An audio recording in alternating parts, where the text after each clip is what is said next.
Baidoa, the center of Somalia's humanitarian disaster and a source of ready cash for al-Shabaab terrorists. First of all, we need to talk to the guy who knows most about the financing. Okay. Yeah? Okay, fine. Somali national intelligence officers are taking us inside a secret prison for al-Shabaab. Captured a few days earlier, this former al-Shabaab fighter was on the front line of its fundraising, collecting thousands of dollars in road tolls, much of it taken from trucks delivering food for refugees. It's a cycle of exploitation that has victims at its very core, hundreds of thousands of them. Many in receipt of money from foreign donors.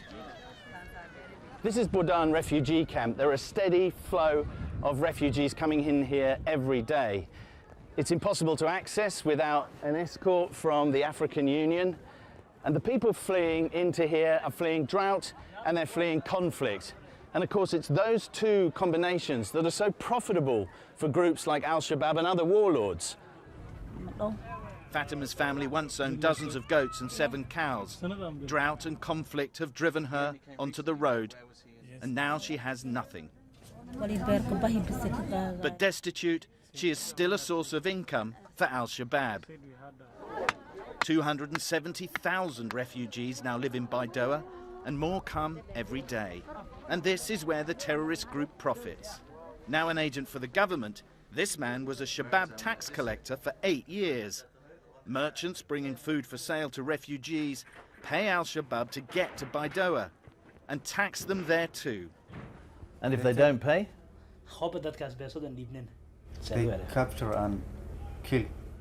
He told me that al-Shabaab made about $3 on every bag of rice delivered to Baidoa. So this doesn't work? You're saying it doesn't work? The UN is still indirectly paying tax to al-Shabaab? Absolutely. For the sake of roadblocks.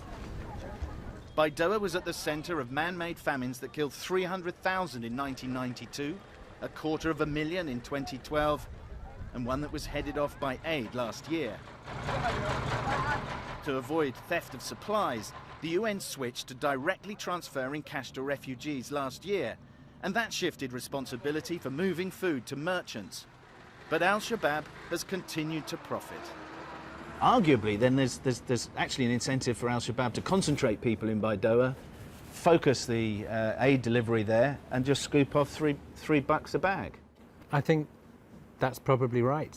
And the thing is, how do you mitigate and manage those kind of problems? I mean, and what is the alternative?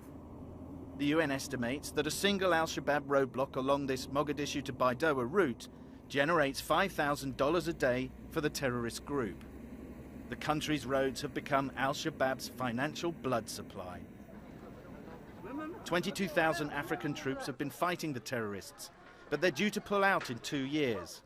If reduced, that will affect the general operations negatively. They will leave a vacuum that al-Shabaab could step into. Absolutely. It will leave a vacuum. And a vacuum would leave al-Shabaab better able to exploit refugees. Sam Kiley, CNN, Baidoa.